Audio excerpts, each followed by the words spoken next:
வணக்கம். இன்றைய முக்கிய செய்திகள். அரசு நில ஏல விவகாரத்தில் புதிய திருப்பம். பல நாட்களாக பரபரப்பை ஏற்படுத்தி வந்த அரசு நில விவகாரத்தில் தற்போது புதிய திருப்பம் ஏற்பட்டுள்ளது. அரசு கையகப்படுத்திய நிலத்தை தனியார் நிறுவனத்திற்கு வழங்க எதிர்ப்பு தெரிவித்து அப்பகுதி மக்கள் தொடர் போராட்டத்தில் ஈடுபட்டு வந்த நிலையில் இன்று நடைபெற்று முடிந்த இறுதி ஏலத்தில் அந்த நிலத்தை VVR global groups of companies கையகப்படுத்தியுள்ளது. ஏலம் நிறைவடைந்ததை தொடர்ந்து அந்த நிறுவனத்தின் CEO விஜயராகவன் செய்தியாளர்களை சந்தித்து முக்கிய அறிவிப்பை வெளியிட்டார்.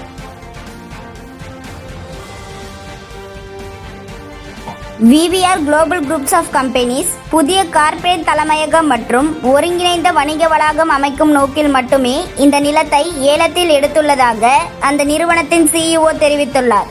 மேலும் அப்பகுதியில் வசித்து வரும் மக்களின் குடியிருப்புகள் எந்த விதத்திலும் அகற்றப்படாது என்றும், குடியிருப்பு பகுதிகளை தவிர்த்து மீதமுள்ள பகுதிகளில் மட்டுமே கட்டுமான பணிகள் மேற்கொள்ளப்படும் என்று நிறுவனத்தின் CEO கூறியுள்ளார். அத்துடன் அந்த பகுதியில் வசித்து வரும் குடும்பங்களுக்கு அந்த நிலத்திற்கான பட்டாக்களை வழங்க அரசுடன் இணைந்து நடவடிக்கை எடுக்கப்படும் என்றும் உறுதியளித்துள்ளார். இந்த அறிவிப்பை தொடர்ந்து பல நாட்களாக தொடர் போராட்டத்தில் ஈடுபட்டு வந்த பொதுமக்கள் இந்த முடிவை மகிழ்ச்சியுடன் வரவேற்பதாக தகவல்கள் வெளியாகியுள்ளன. ஐயா வணக்கம். வணக்கம் தம்பி. சரிங்க, உங்க பேரு? ராமநாதன். சரிங்க, இந்த பகுதியில் நீங்க எத்தனை வருஷமா வாழ்ந்துட்டு இருக்கீங்க? சுமார் 40-45 வருஷமா நாங்க எங்க குடும்பம் எல்லாம் இங்கதான்ப்பா இருக்கோம். சரிங்கய்யா, கவர்மெண்ட் சைட்ல இருந்து ரொம்ப நாளாவே பட்டா இல்லாத நிலத்தெல்லாம் கையகப்படுத்தி வேற தொழில்துறை வளர்ச்சிக்கு பயன்படுத்த போறதா சொல்லிட்டு இருந்தாங்க. அந்த அடிப்படையில இப்ப நீங்க இருக்கிற பகுதியிலுமே பட்டா இல்லாத நிலத்தெல்லாம் அரசு கையகப்படுத்திருச்சு. அதை தொடர்ந்து பொதுமக்கள் நீங்க போராட்டம் நடத்திட்டு இருந்த நிலையில இன்னைக்கு இறுதிக்கட்ட ஏலமும் நடந்து முடிஞ்சிருக்கு. ஏலத்துல விவிஆர் குளோபல் குரூப்ஸ் ஆஃப் கம்பெனின்னு ஒரு கம்பெனி இந்த இடத்த ஏலத்துல எடுத்திருக்காங்க. அது மட்டும் இல்லாம அந்த கம்பெனியோட CEO என்ன சொல்லியிருக்காருன்னா, குடியிருப்பு பகுதியெல்லாம் தவிர்த்துட்டு மீதமுள்ள இடத்துல தான் அந்த கார்பரேட் கம்பெனியோட கட்டுமானம் வரப்போறதா சொல்லியிருக்காரு. இதோட சேர்த்து அவர் என்ன சொல்லியிருக்காருன்னா, இத்தனை வருஷமா இந்த பகுதியில பட்டா இல்லாம வாழ்ந்துட்டு வர குடும்பங்களுக்கும் அரசோட இணைந்து பட்டா வழங்குற நடவடிக்கையும் எடுக்கப்படும் சொல்லியிருக்காரு. இது உங்களுக்கு எந்த அளவுக்கு மகிழ்ச்சியை தருது? நீங்க உங்க குடும்பம் இந்த பகுதியில வாழ்ற மக்கள்லாம் இப்ப என்ன மனநிலைமையில இருக்கீங்க? ரொம்ப சந்தோஷமா இருக்கு. 40-45 வருஷமா இங்க இருந்தனதான் பேரு. ஒரு தண்ணி பைப் இழுக்கணும், ஒரு கரண்ட் இழுக்கணும்னு எங்க போனாலும் பட்டா இல்லைன்னு திருப்பி அனுப்பிச்சிருவானோ. மகராசன் அவன் நல்லா இருக்கணும். இனியாவது எங்களுக்கு ஒரு விடிவு காலம் பிறந்திருக்கேன்னு நாங்க நம்புறோம். சரியா, இப்ப இந்த பகுதிக்கு பக்கத்துலயே அந்த கார்பரேட் கம்பெனியோட அலுவலகம்லாம் வரப்போறதா சொல்லியிருக்காங்க. இது உங்களுக்கு எந்த வகையில பயனளிக்கும்னு நீங்க நம்புறீங்க? இனி வயசான காலத்துல எங்களுக்கு என்னடாப்பா கிடக்கு? எங்க பிள்ளையோ பேரம் பேத்தியோ இந்த பிள்ளைகளுக்கு படிச்ச பிள்ளைகளுக்கு ஏதாவது ஒரு வேலை வெட்டி வாய்ப்பு போட்டு கொடுத்தா அந்த மகராசனுக்கு புண்ணியமா போவோம். சரிங்க, நன்றி. வணக்கம்மா, உங்க பேரு? சிவகாமி. சரிம்மா, இப்ப நீங்க இந்த பகுதியில எத்தனை வருஷமா வாழ்ந்துட்டு வரீங்க? நாங்க என்ன ஒரு 40 வருஷமா இருப்போம். சரிம்மா, நல்லது. நீங்க வாழ்ற பகுதியே பட்டா இல்லைன்னு சொல்லி அரசு கையகப்படுத்திருச்சு இல்லையா? ஆமா ஜாமி, இப்படி இருக்க இடத்த விட்டு தோர்த்துன்னா நாங்க எங்க போவோம்? எங்களுக்கு ஒரு நாதி இல்ல. சரிம்மா, இப்ப இந்த இடத்த வாங்கின நிறுவனத்தோட CEO என்ன சொல்லியிருக்காருன்னா, இங்க இருக்க மக்களை யாரும் இந்த பகுதியில இருந்து அப்புறப்படுத்த போறது கிடையாது. அந்த நிறுவனமே முன்னாடி வந்து உங்க எல்லாருக்கும் பட்டா வழங்குறதுக்கான நடவடிக்கையை அரசோடு சேர்ந்து எடுக்கிறதா அந்த நிறுவனத்தோட CEO சொல்லியிருக்காரு. இத பத்தி நீங்க என்ன நினைக்கிறீங்க? இது எந்த அளவுக்கு உங்களுக்கு மகிழ்ச்சியா இருக்கு? ரொம்ப சந்தோஷமா இருக்கு சாமி. ஒரு வாரமா நிம்மதி இல்ல, சோறு தண்ணி இல்லாம கிடந்துச்சு. ரொம்ப சந்தோஷமா இருக்கு. அவங்க எடுத்த முடிவு நல்ல முடிவு. இல்ல எங்க ஜனம்லாம் எங்க போவோம் சொல்லுங்க? வேற வழி இல்லப்பா. 40 வருஷமா இங்க கிடக்கும். இதை விட்டா நாங்க எங்க போவோம்? நல்ல புண்ணியமா போவோம். இடத்த மக்களுக்கே தரேன்னு சொன்ன சாமி நல்லா இருக்கணும். அவங்க புள்ள குட்டி அவங்க சந்ததியும் நல்லா இருக்கும். சரிங்கம்மா, அப்ப உங்க மனநிலைமை இப்ப எப்படி இருக்கு? நிம்மதியா இருக்கு சாமி, நிம்மதியா இருக்கு. இனி ஒரு கஞ்சோ கூழையோ காய்ச்சி குடிச்சிட்டு நிம்மதியா கிடப்போம். சரிங்கம்மா, நன்றி. பார்த்திபன், இறுதி ஏலம் முடிஞ்சு இப்ப இந்த அறிவிப்பு வெளியான நிலையில அங்க இருக்க பொதுமக்களோட மனநிலைமை எப்படி இருக்கு?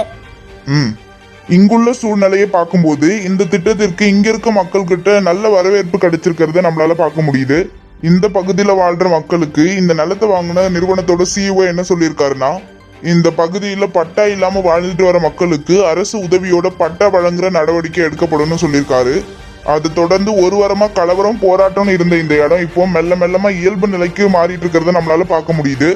இங்க இருக்க மக்களும் இந்த அறிவிப்பு வெளியான நிலையில ரொம்பவே மகிழ்ச்சியா இந்த செய்தியை கொண்டாடிட்டு வர்றதையும் நம்மளால பார்க்க முடியுது. களத்தில் நடக்கும் இது போன்ற செய்திகளை உடனுக்குடன் தெரிந்து கொள்வதற்கு தமிழ் விஷன் நியூஸுடன் இணைப்பில் இருங்கள். கேமராமேன் விக்னேஷுடன் பார்த்திபன், தமிழ் விஷன் நியூஸ்.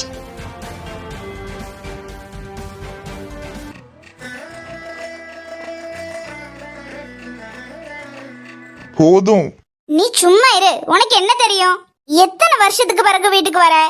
அதுவும் இல்லாம என் பிள்ளை மேல எத்தனை பேருக்கு கண்ணு பட்டிருக்குமோ? எல்லாருக்கும் இதுதான் வேலை இல்ல. கண்ணும் பட்டிருக்காது, காலும் பட்டிருக்காது. சும்மா இருடா. இங்கதான் போறேன் அம்மா கிட்ட ஒரு வார்த்தை சொல்லிட்டு போயிருக்கலாம்ல. நான் கூட என்னமோ ஏதோ நினைச்சு பயந்துட்டேன். என்ன நினைச்சீங்க? அது அது அது ஒண்ணும் இல்ல. கேள்வி கேட்டுக்கிட்டே இருப்பான். நான் இதை கொண்டு போய் கொட்டிட்டு வரேன், நீ உள்ள போ. ஆமா, அப்பா தாத்தா எங்க? உள்ளனா உன்னை எதிர்பார்த்து தான் வெயிட் பண்ணிட்டு இருக்காங்க. அட, இந்த வந்துட்டுல.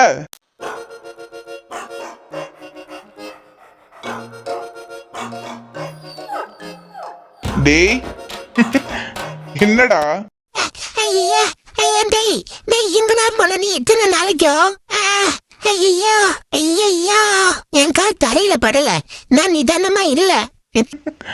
அட பாவி, உனக்கு இத்தனை வருஷத்துக்கு பிறகும் பார்த்த உடனே ஞாபகம் வந்துட்டா. ஐயா நான் எப்படி மறப்பேன்? டேய் டேய் நீ என்ன விட்டு எங்க போகாதடா. நான் நீ எவ்வளவு மிஸ் பண்ண தெரியுமா? அரே கண்ணு, அரே மூக்கு, அரே வாயு, அதே காது, ஐயா அதே கையை, அதே காலு எங்க அப்பாடா. டேய், அதே குரலு என்னப்பா எங்கடா போன? டேய் டேய், நடிக்காத. இத்தனை நாளும் அவன் ஊர்ல இல்லைனாலும் தின்னுட்டு சனத்தவள மாதிரி சுத்திட்டு இருந்து இன்னைக்கு அவனை பார்த்தது என்ன ஆக்டிங் போடுது பத்தியாது? ஐயா அவன் யாராவது கொஞ்சம் மண்ணாளி போடுங்க. எனக்கு சந்தோஷத்துல கையும் புரியல காலம் புரியல. போன மண்ணுருண்டு தரையா உனக்கு என்னடா தெரியும்? சரி, வந்துட்டேன். ஆமா, நீ எவ்வளவு நாள் எங்கடா போயிருந்த? உன்னை பார்க்க அவனை எப்படி திரும்ப இழைச்சி போயிட்டேன் பாத்தியா? ஆமா, வரமுள்ள குருவி பிஸ்கெட் வாங்கிட்டு வந்தியா? எப்பா, 5 வருஷத்துக்கு பிறகு அவனை பாக்குது. ஆனா என்ன பாடுபடுத்திருச்சு பாரு.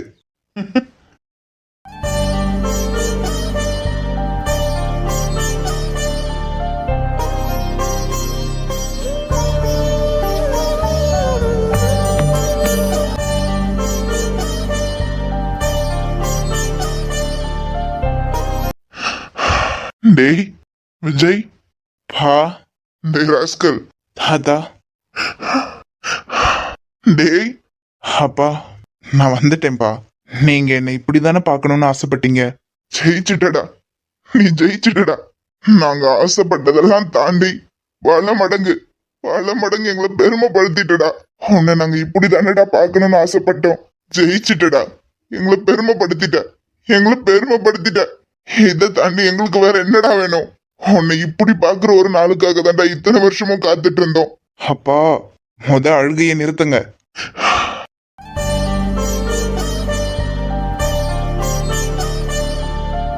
என் பிள்ளைய இப்படி பார்க்க தாண்டா நான் ஆசைப்பட்டேன். இத்தனை வருஷத்துல என்னால முடியாதத என் பிள்ளை நீ இந்த 5 வருஷத்துல நினைக்க முடியாத அளவுக்கு, நினைச்சே பார்க்க முடியாத அளவுக்கு சாதிச்சு காமிச்சிட்டடா. இதை தாண்டி ஒரு அப்பாக்கு வேற என்னடா சந்தோஷம் இருக்கு? நீங்க சந்தோஷமா இருக்கீங்களாப்பா? என்னடா கேக்குற? எந்த நிமிஷமே செத்தா கூட நான் வருத்தப்பட மாட்டேன். அப்பா, உண்மையதாண்டா சொல்றேன். என் வாழ்க்கையில இன்னைக்குதான் நான் சந்தோஷத்தோட உச்சில இருக்கேன். எல்லாத்தையும் பார்த்துட்டேன். நான் ஆசைப்பட்டதெல்லாம் இத்தனை வருஷத்துக்கு பிறகு என் கண்ணு முன்னாடி நடக்குது. வேற என்னடா வேணும் எனக்கு? இனி எல்லாத்தையும் இருந்து நீ பார்த்து பண்ற நம்பிக்கை எனக்கு இருக்கு. நான் பாத்துக்கிறேன்ப்பா. உங்க எல்லாரையும் இனி எப்பவும் சந்தோஷமா பாத்துக்கிறது மட்டும்தான் என் வேலை. இல்லடா, போதும். எங்களை நீ சந்தோஷப்படுத்தினதெல்லாம் போதும். எங்களுக்காக நான் சொன்ன ஒரு வார்த்தைக்காக இந்த 5 வருஷத்துல ஒரு நாள் கூட உனக்குன்னு இல்லாம எங்களுக்காக மட்டுமே செலவு பண்ணிருக்க. போதும்டா, எங்களுக்கு கொடுக்கவே முடியாத அளவுக்கு அதிகமான சந்தோஷத்தையும் பெருமையையும் தேடி கொடுத்துட்ட. இது போதும்டா எங்களுக்கு. விஸ்வநாதனோட பையன் தான் விஜய்ன்ற காலம் போய் இன்னைக்கு விஜயோட அப்பாதான் விஸ்வநாதன் எல்லாரும் பேர் சொல்ற காலம் வந்துருச்சு. இது போதும்டா எங்க எல்லாருக்கும். இனி எப்பவும் நீ சந்தோஷமா இருக்கணும், அது நாங்க எல்லாரும் பார்க்கணும். என்னப்பா பேசுறீங்க? நீ ஜெயிச்சிட்ட நீ பெருமைப்படுத்திட்டேன்னு நீங்க ஒரு ஆள் மட்டும் எனக்கு பின்னாடி இல்லனா இது எதுவுமே நல்ல சாத்தியம் இல்லப்பா. நான் திரும்புற பக்கம் எல்லாமே என் காதுக்கு வந்து விழற ஒரே வார்த்தை நீ ஜெயிச்சிட்டன்ற வார்த்தை தான். ஆனா எனக்கு அந்த வார்த்தையை கேட்கும் போதெல்லாம் என்ன தெரியுமாப்பா ஞாபகம் வருது? இந்த வார்த்தையெல்லாம் கேட்கும் போது எனக்கு ஞாபகம் வர்றது உங்க முகம்தான்ப்பா. உங்க முகம் மட்டும்தான்ப்பா எனக்கு ஞாபகம் வருது.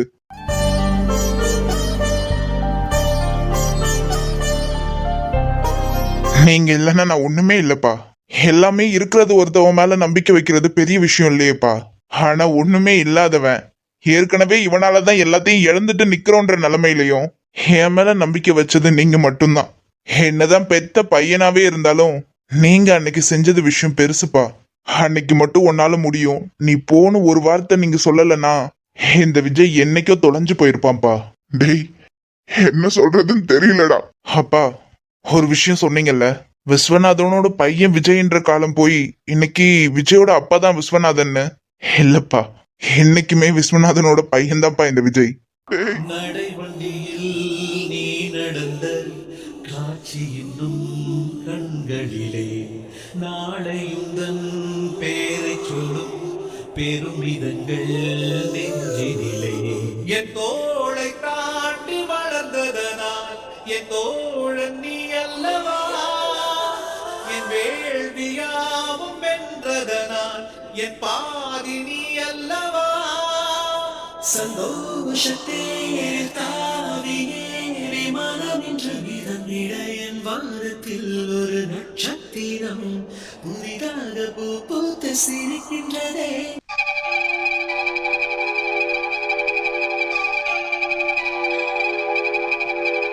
அண்ணி, வா குட்டி. எங்க அந்த ஆளு? உள்ளதான் குட்டி இருக்காரு. இன்னைக்கு அந்த ஆளு எப்ப வேணாம்பா. இனி நீ ஆத்திரப்பட்டு சண்டை போட்டு என்னமோ கேவலப்படுத்திட்டு கிடக்க வேண்டாம். அந்த ஆளுக்கு என்னவோ புத்தி மாறி போச்சு, அது மட்டும் நல்லா தெரியுது. ஒவ்வொரு டைமும் நீங்களும் பாத்துக்கிட்டு சும்மாவே இருக்கிறதுனாலதான் அந்த ஆளு இப்படி செஞ்சுக்கிட்டு இருக்காரு. வேணாம்ப்பா, நீ பிள்ளைய கூட்டிட்டு போகிறதுக்கு வந்திருக்க. இந்த நேரத்தை பார்த்து சண்டையை போட்டுக்கிட்டு கேவலப்படுத்திட்டு கிடந்தா ஊர்ல உள்ளவளுக்கு தான் சிரிப்பா இருக்கும். நீ அந்த ஆள்கிட்ட ஒன்னும் கேட்க வேண்டாம், சண்டையும் போட வேண்டாம். பிள்ளைய மட்டும் பார்த்து மெல்லமா இங்கிருந்து எப்படியாவது கூட்டிட்டு போயிரு. அந்த பிள்ளை இங்க தினம் கடந்து நொந்துகிட்டு இருக்கு. இதுக்கு மேல இப்படியே நீடிச்சிச்சு அந்த பிள்ளை இருக்குமா என்னன்னே சந்தேகம்தான். ஆமா குட்டி, சண்டைலாம் ஒன்றும் போட வேண்டாம். பார்த்து மெல்லமா பக்குவமா பேசி அந்த பிள்ளைய மட்டும் இங்க இருந்து கூட்டிட்டு போயிடு. ஆமாப்பா. சரி, வேற என்ன செய்ய? வயசுல மூத்தவராச்சுன்னு பார்க்க வேண்டியதா இருக்கு. சரி அண்ணி, அதை விடுங்க. நான் சொன்ன மாதிரி சத்யாவோட சர்டிபிகேட்ஸ் எல்லாம் எடுத்து வச்சிட்டீங்களா? அதெல்லாம் நேற்று ராத்திரிக்கே பார்த்து ஒன்னா எடுத்து மஞ்சள் பைக்குள்ள போட்டு வச்சிருக்கேன்ல. என்ன அந்த ஆளுக்கு தெரியாம எடுத்தது என்ன? நீங்க போனதுக்கு பிறகு நாளை பின்ன இந்த விஷயம் தெரிய வந்துச்சுன்னா காய்ச்சி மூச்சுன்னு கத்துவான். அதெல்லாம் பாத்துக்கலாம்ப்பா. நீ பிள்ளைய மட்டும் எப்படியாவது இங்க இருந்து கூட்டிட்டு போயிடு உன்னோட. சரி அண்ணி, நான் பாத்துக்கிறேன்.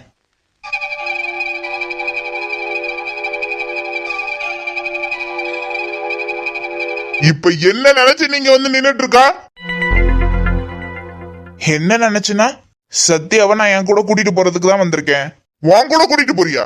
ஆமா, என் கூட அவளை மும்பைக்கு கூட்டிட்டு போக தான் போறேன். உன்கிட்ட படிச்சு படிச்சு பல தடவை சொல்லியாச்சுன்னு. இனி உன்கிட்ட பேசி புரிய வைக்கிறதுலயோ இல்ல கோவப்படுறதுலயோ எந்த அர்த்தமும் இல்ல. உன்கிட்ட பேசுறது வேஸ்ட் தான். இந்த விஷயத்துல உன்கிட்ட பேசுறதுக்கு எனக்கு சுத்தமா பிடிக்கல. பிடிக்காது? உங்க கண்ணுக்கெல்லாம் நான் பிடிக்கிறது மாதிரியா இருக்கேன்? இங்க பாரு, இப்படி கத்துறதுக்கோ இல்ல ஆர்ப்பாட்டம் செய்யறதுக்கோ நான் இங்க வரல. நான் பாட்டுக்கும் அவளை இங்க இருந்து கூட்டிக்கிட்டு அமைதியா போக போறேன். மத்தபடி காய்ச்சி மூச்சுன்னு கத்துறதுக்கெல்லாம் நான் இங்க வரல. அதானே மண்டைக்கு இறங்குறது மாதிரி சொல்லுச்சு தப்பு. பெத்ததாச்சுன்னு பாக்குறேன். இல்ல நான் பாட்டுக்கும் கழுத்தை திருக்கி போட்டுட்டு பேசாம இருந்துருவேன். கம்முன்னு இருந்துரு. கழுத்தை திருக்குவியா?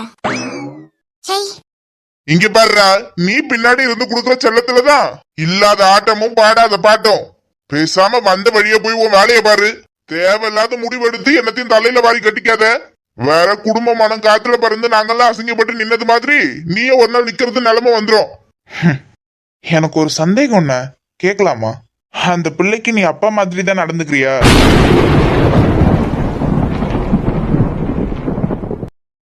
ஏய் சின்னவனே, என்ன வார்த்தைடா கேட்டுட்ட? என்னடா நினைச்சிட்டு இருக்க? இல்ல தெரியாம தான் கேக்குறேன். அது உன் பொண்ணுன்னு உனக்கு ஞாபகம் இருக்கா? இல்ல ஏன் கேக்குறேன்னா, அந்த பிள்ளைக்கு நீ தான் பெத்த அப்பான்னு உனக்கு ஞாபகம் இருந்திருந்தா இந்த 5 வருஷமா இப்படி தேள் கொட்டுற மாதிரி வார்த்தையால கொட்டிட்டு இருக்க மாட்டேன். ஆனா அவ்வளவு மாதிரி ஆளையும் நான் பார்த்ததில்ல. எப்படிதானோ இப்படி ஒரு ஆளு பேசுறதெல்லாம் கேட்டுக்கிட்டு 5 வருஷமா இந்த வீட்டுக்குள்ள இருந்தாலும், நான் இங்க இருந்தது வரையிலயாவது பரவாயில்ல. நான் வேலை கிடைச்சு மும்பைக்கு போனதும் அந்த 4 வருஷமா அந்த பிள்ளை என்னென்னலாம் பாடுபட்டிருக்கோம். உன்னை எதிர்த்து கேட்கறதுக்கும் இந்த வீட்டுல ஒருத்தருக்கும் பயம், ஒருத்தரும் உன்னை கேட்க முடியாது. எல்லாரும் காதை பொத்தி வாயை பொத்தி அவங்க பாட்டுக்கு இருந்திருக்காங்க. நான் அங்க போனதுக்கு பிறகும் இந்த பிள்ளைய என்னோட வந்துருன்னு கூப்பிடாத நாள் கிடையாது. ஆனா இந்த 5 வருஷத்துல அவ ஒரு நாள் நான் கூப்பிட்டு என் கூட வர்றதுக்கு அவ சம்மதிக்கவே இல்லை. ஆனா இன்னைக்கு இங்க இருந்து என்னை எப்படியாவது வந்து கூட்டிட்டு போயிடுச்சு தப்பு. இதுக்கு மேற்பட்டு நான் இந்த வீட்டுல இருந்தேன்னா எனக்கே தெரியாம நான் என்னதாவது செஞ்சு போனோம்னு பயமா இருக்குன்னு சொல்றா. இப்படி ஒரு வார்த்தை அந்த பிள்ளை வாயில வர்றது அளவுக்கு நடந்திருக்குன்னா இந்த வீட்டுல என்னெல்லாம் நடந்திருக்கும், என்ன பேச்செல்லாம் அவ காதுல வாங்கியிருப்பான்னு நினைக்கும் போது ஆத்திரமா வருது. ஓ, நான் இந்த வீட்டுக்குள்ள கொடுமைப்படுத்துறேன்னு சொல்லியாகுதா? வேற உண்மையதானே சொல்லிருக்க அந்த பிள்ளை. என்ன இருமாப்பு எகத்தால இருந்திருக்கோம். அதான் பெத்த பிள்ளை வாயில இருந்து எனக்கு இருக்கவே பிடிக்கலன்னு ஒரு வார்த்தை வந்திருக்கேன்னு அதை நினைச்சு வருத்தப்படல. ஆனா உங்களை பத்தி வெளியே தப்பா சொல்லிட்டானதான் உங்களுக்கு வருத்தம் இல்ல? வலிடா வலி. ஊருக்கு அவ்வளவு பேருக்கு முன்னவும் அசிங்கப்பட்டது வலி. அவ்வளவு பேத்துக்கு முன்னமும் மானம் போச்சே, அதை திரும்ப தர முடியுமா? யாரால அதெல்லாம்? அந்த வயசுக்குள்ள அந்த பிள்ளைக்கு கல்யாணம் நிச்சயதார்த்தம் எல்லாம் தேவையா? பேசாம இருந்துரு. வேற அதை பத்தி பேச போனா கோவம் தலைக்கேறி நான் வேற என்னவும் பேசிட போறேன். இங்க பாரு, அவளை நான் என்னோட கூட்டிட்டு போய் அவளை நான் எப்படி பாத்துக்கணுமோ நான் பாத்துக்கிறேன். இனியாச்சும் அந்த பிள்ளை கொஞ்சம் நிம்மதியா இருக்கட்டும். ஓ, என்கிட்டயே சவாலு. ஏண்டா, நான் திண்ணைய பிடிச்சு நடக்கும்போது நீ என்னைய பிடிச்சு நடந்தவன். உனக்கே இம்பிட்டு இருக்கும்போது பாத்துறேன்டா, பாத்துறேன். இந்த முடிவு எடுக்கிறதுக்கு ஒரு நாள் அசிங்கப்பட்டு நீயா என்கிட்ட வந்து நிக்கிறியா இல்லையான்னு மட்டும் பாரு. நானுமே இன்னைக்கு சொல்றேன், அந்த பிள்ளையை இதுவே நீ கண்ணுல பாக்குறது கடைசியா இருக்கட்டும். ஒருவேளை என்னைக்காவது ஒரு நாள் அவளுக்கே உன்னை மன்னிக்கணும்னு தோணுனா கூட அந்த பிள்ளையை இனி உன் கண்ணுல காட்டுறதுக்கு நான் விரும்பல. சரி, போய் தொலைஞ்சா போகுதுன்னு தானே இருக்கு. இனி கண்ணுல பாக்குறதுக்கு யார் ஆசைப்படுறா? என்னடா பேச்சு இதெல்லாம்? சரி, ரொம்ப சந்தோஷம். நான் பாத்துக்கிறேன். பாக்குறேன் எத்தனை நாளைக்குன்னு. சித்தப்பா ரெடியாக்கிட்டியா? கிளம்புவோம்மா.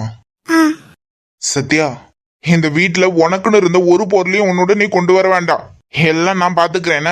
வேற 4 பின்ன 4 பேருக்கிட்ட நீ என்னதையாவது தூக்கிட்டு ஓடிட்டேன்னு கூட பேச்சு வரும். பேச்சு பேசுறதுக்கு உண்டான ஆளு எல்லாம் எப்பன்னு இருக்காங்க. எனக்கும் தெரியும் சித்தப்பா. இந்த வீட்ல இருந்து நான் கொண்டு போறதுக்குன்னு எனக்குன்னு எதுவும் இல்லை. எதையும் இங்க இருந்து கொண்டு போகணும்னு நானும் ஆசைப்படல. இங்க இருந்து நான் வெறும் கையோட தான் சித்தப்பா வரேன்.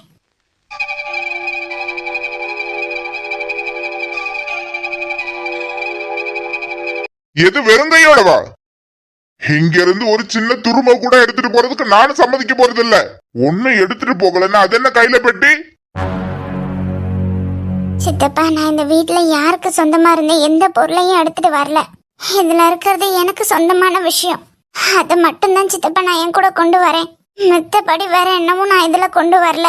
தங்கம், நீ அப்படி இங்க இருந்து கொண்டு போனாலும் உன்னை கேட்கறதுக்கு இங்க யாரும் ஆள் இல்ல. நகையோ பணமோ நீங்க ஆண்டதுக்கு மிச்சம் தானடி மத்ததுக்கெல்லாம். இல்ல பாட்டி, உண்மையாவோ நகையோ பணமோ வேற என்னத்து மேலேயும் ஆசைப்பட்டு இதுல நான் கொண்டு போகல. இதுல எனக்கு மட்டுமே சொந்தமான ஒரு விஷயம் இருக்கு. அது மட்டும்தான் நான் இந்த வீட்ல இருந்து கொண்டு போறேன். என்னது சொந்தமான பொருளா? யாரு காதுக்கு பூ சுத்துறது கதை இதெல்லாம்? இந்த வீட்டுல இருக்கிறதுக்கு பிடிக்கல, வீட்டுல இருந்து அவ்வளவு கொடுமைப்படுற, வீட்டை விட்டு வெளியே போக போறேனா? இதோட எங்கேயும் போய் தொலைஞ்சதுன்னு தலை முழிக்கிட்டேன். ஆனா இந்த வீட்டுல இருந்து ஒரு துரும்ப கூட எடுத்துட்டு போறதுக்கு நான் சம்மதிக்க மாட்டேன். அதான் சொல்லியாச்சுல, இந்த வீட்டுல இருந்து ஒண்ணு கொண்டு போகல, அவளுக்கு சொந்தமான விஷயம் தான் அதுல இருக்குன்னு. அது எப்படி இருக்கும்? இந்த வீட்டுல இருந்து ஒரு விஷயம் வெளியே போகுதுன்னா அது எப்படி அவளுக்கு சொந்தமான விஷயமா இருக்கும்? நகையோ பணமோ என்னத்தையும் மறைச்சு தானே கொண்டு போகிறா? மானத்தை வாங்கினதோட சரின்னு தான் பார்த்தேன். வெறும் திருட்டு புத்தியா இருக்காட்டு இருக்கு. சை சத்யா, அதுல என்ன இருக்கு? திறந்த அந்த ஆள் மூஞ்சுக்கு முன்ன காட்டு. என்ன சித்தப்பா? காட்டு. வேற அந்த ஆள் எப்படி சந்தேகப்படுறாருன்னு பார்த்தல, பெத்த பிள்ளைன்னு கூட பார்க்காம. என்ன சித்தப்பா? சத்யா, இந்த வீட்டுல இருந்து நமக்கு ஒரு பொருளும் தேவை கிடையாது. இதுல உனக்கு தேவையானது விஷயம் தானே இருக்கு, அதை காட்டு. வேண்டாம் சித்தப்பா, நான் காமிக்க மாட்டேன். காட்டுடி. அதனால என்னெல்லாம் பேச்சு பேசுறாரு? இல்ல, நான் தான் சொல்றேன்ல, இதுல எனக்கு சொந்தமான விஷயம் தான் இருக்கு. அத நான் யாருக்கும் காட்டணும்னு அவசியம் இல்ல. சத்யா, சித்தப்பா இந்த வீட்ல இருந்து நான் ஒன்னும் கொண்டு போகல சித்தப்பா. இதுலயே நான் சொன்னது உண்மைன்னு தெரியலையா? என்ன புத்தி பாரு.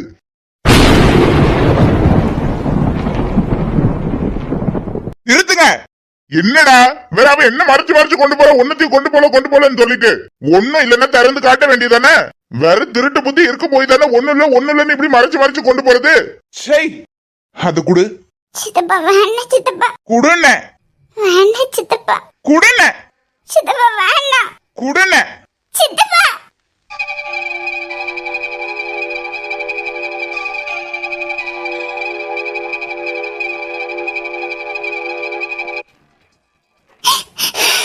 பாத்தீங்கல்ல என்ன இருக்குன்னு இப்ப தெரிஞ்சிட்டல. நான் தான் சொன்னனே இந்த வீட்ல இருந்து நான் ஒண்ணுத்தையும் எடுத்துட்டு போகலன்னு. எனக்கு சொந்தமான விஷயத்தை மட்டும் தான் நான் எடுத்துட்டு போறேன்னு. பாத்தியா சித்தப்பு, நீ நம்புறது அளவுக்கு கூட என்னங்க யாரும் நம்பல. போதும்.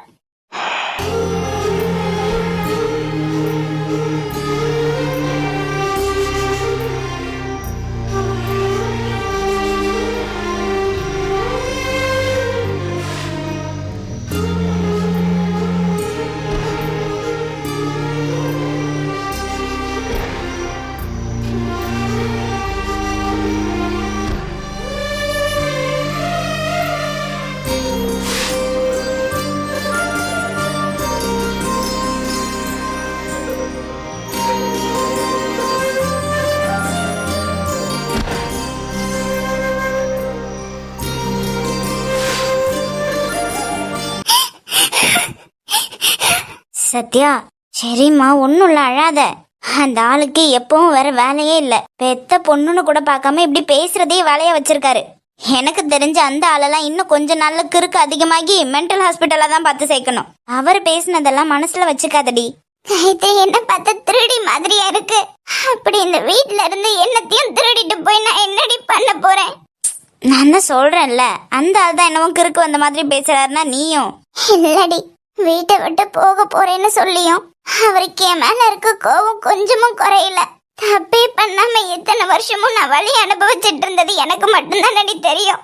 சத்தியா இங்க பாரு, உன்னை ஒருத்தவங்க வெறுக்க தொடங்கிட்டாங்கன்னா நீ தப்பு பண்றியோ பண்ணலையோ அவங்க கண்ணுக்கு நீ பண்றது எல்லாமே தப்பா தான் தெரியும். அவங்க புத்தியில இருந்து அதை அழிக்கணும்னு நினைக்கிறதுக்கு நம்ம சும்மா இருந்துட்டு போயிடலாம். அது மாதிரிதான் உங்க அப்பா. அவருக்கு மனசுல உன் மேல வெறுப்பு அதிகமா இருக்கலாம். அதுக்குன்னு அவரும் பெத்த பிள்ளைன்னு பார்க்காம இவ்வளோ கொடுமைலாம் படுத்தக்கூடாது. இந்த 5 வருஷமா அந்த வீட்டில் அவர் பேசுறது செய்யறதெல்லாமும் கேட்டுக்கிட்டு நீ அமைதியா தாக்கு பிடிச்சிருந்திருக்கனா அது எவ்வளோ பெரிய விஷயம் தெரியுமா? போனா போகட்டும், தூக்கி போடு. இனியாவது நீ நிம்மதியா இருக்க போறது மாதிரி ஒரு இடத்துக்கு போறியேன்னு எனக்கு இப்பதான் கொஞ்சமாவது நிம்மதியா இருக்கு. என்ன இத்தனை வருஷமும் ஒண்ணு மண்ணா புரண்டு ஒன்னாவே இருந்துட்டோம். இனி எங்களெல்லாம் விட்டுட்டு நீ ரொம்ப தூரத்துல இருக்க போற. எப்பவும் உன்னை பார்த்து பேசுறது மாதிரி வராதுல்ல. ஆனாலும் நீ அங்க போயிட்டா நீ நிம்மதியா இருப்பன்றது தான் எனக்கு கொஞ்சம் மனசு ஆறுதலா இருக்கு. உனக்கு எப்ப என்கிட்ட பேசணும்னாலும் கால் பண்ணு. உனக்காக எப்பவும் யார் இருந்தாலும் இல்லைனாலும் நான் இருக்கேன், புரியுதா? சத்தியமா இங்க பாரு, இத்தனை வருஷமும் அந்த பாக்ஸ்குள்ள என்ன இருக்குன்னு உன்னை கேட்காத நாள் கிடையாது. அப்படி அதுல பெருசா என்ன இருந்துட போதுன்னு நான் நினைச்ச நாள் கூட உண்டு. ஆனா இன்னைக்கு தாண்டி தெரியும் அந்த தொலைஞ்சு போன 2 ரூபாய் நோட்ல ஒரு நோட்டு தான் இருக்குன்னு.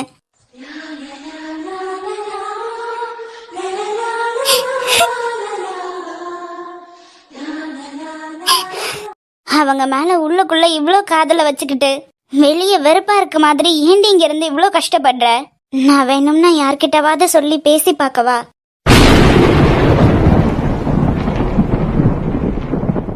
காயத்ரி ப்ளீஸ், அப்படி ஒரு விஷயத்த மட்டும் இன்னைக்கு இல்ல.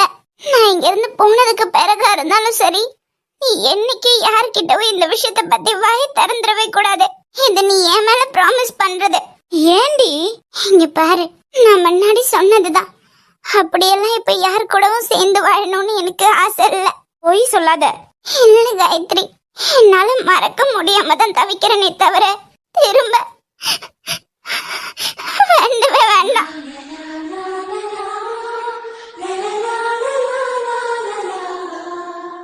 இங்க நான் அழுதாலும் தப்பு, நான் அழுதாலும் நிறைய பேருக்கு நடிக்கிற மாதிரி இருக்கு. நான் கோவப்படுறது நியாயமான விஷயமா இருந்தாலுமே சரி, அப்ப கூட என் மேலதான் தப்பு. பேசுறவங்க எப்படியும் பேசிட்டு போகட்டும். அதான் சொல்றல, பேசுறதுக்கு வாயின்னு ஒண்ணு இருந்தா போதும், என்ன வேணா பேசிடலாம். இங்க பாரு, பிடிக்காதுதான், வெறுத்துட்டேன் தான்.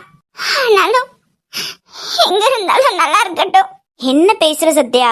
உன்னை விட்டுட்டு அவங்களுக்குன்னு வேற ஒரு வாழ்க்கையை தேடி இருப்பாங்கன்னு நினைக்கிறியா? நிச்சயமா நிச்சயமா தேடி இருப்பாங்க. கோவம் இருக்கு, வெறுப்பு இருக்குதான். ஆனா எங்க இருந்தாலும் சந்தோஷமா இருந்துட்டு போகட்டும். நீ எதுக்காகவும் என்னைக்கும் யார்கிட்டவும் இந்த ரூபாய் நோட்டு பத்தின விஷயமோ இல்ல என்ன பத்தின விஷயமோ யார்கிட்டவும் தயவு செய்து வளரிடாத காயத்ரி.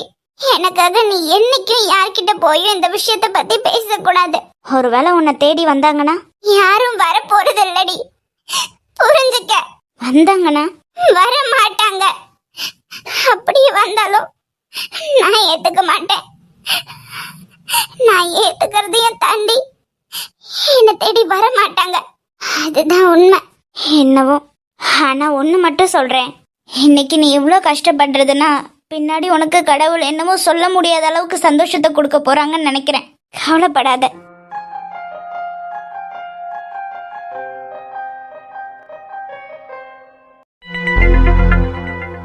சின்னவனே, அப்பா பாத்துரா, பொம்பளை புள்ள விட்டுறாதப்பா. புள்ளைய கொஞ்சம் கவனமா பாத்துக்க. அதெல்லாம் நான் பாத்துக்கிறேன்ப்பா. சித்தப்பா, நானும் வேணா உன் கூட ஊருக்கு வரவா? நீ எதுக்குடா? அதான் நான் சித்தி எல்லாம் இருக்கோம்ல, நாங்க இருந்து பாத்துக்கிறோம். நீங்க செமஸ்டர் எக்ஸாம் வருதுல்ல, ஒழுங்கா படிக்கிற வேலையை பாரு. ஐயா பாத்தியா, பிள்ளைக்கு ஒரு நேரம் இல்லைனாலும் ஒரு நேரம் கொஞ்சம் ஆளுக்கு மாத்தி மாத்தி ஆறுதலா பேச்சு கொடுத்துக்கிட்டே இருங்கப்பா. பிள்ளை என்னவோ மாதிரி இருக்கா. ஆமாம் குட்டி, இங்க இருந்து அந்த பிள்ளை ஒரு நேரமும் நொந்துகிட்டு தான் இருக்கு. என்ன இதெல்லாம் நீங்க எனக்கு சொல்லிதான் தரணுமா? எனக்கு பாத்துக்க தெரியாதா? அதெல்லாம் நான் பாத்துக்கிறேன். சித்தப்பா, எம்மாடி, போறது புது இடம், பார்த்து பக்குவமா இருந்துக்கணும். உங்க அப்பா பேசுறான்றதெல்லாம் மனசுல வச்சுக்காத. போலாமா?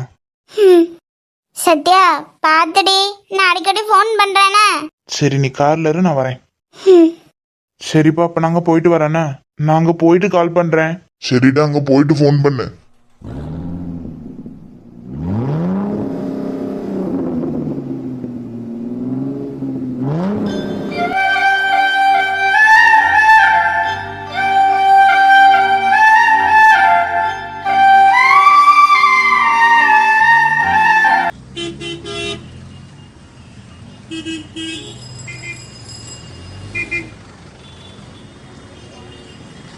இல்ல அன்பு, மீட்டிங் எல்லாம் கேன்சல் பண்ண வேண்டாம்.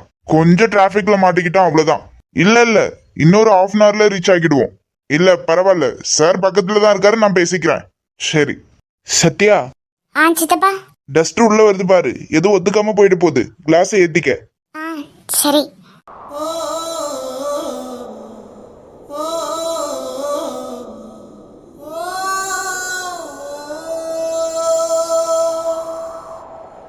நெஞ்சை பூ போல் கொய்தவளே, என்னை ஏதோ செய்தவளே, நெஞ்சை பூ போல்